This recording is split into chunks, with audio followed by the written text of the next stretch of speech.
EasyKeys.com can help you with replacing your push-in style locks. If your furniture has this locking arm on the inside, then this will be the right replacement lock for you. Removing the drawer will make it easier for you to replace your lock. Next, you will remove the lock from the locking mechanism using a flathead screwdriver. Then you will lift up the arm to dislodge the lock core so that you can insert your new one. A little tip, if you lift up on this locking arm, this little piece will fall out.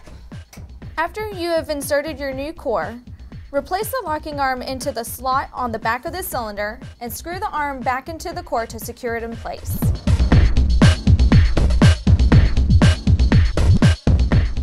It's so easy you might freak out, but in a good way.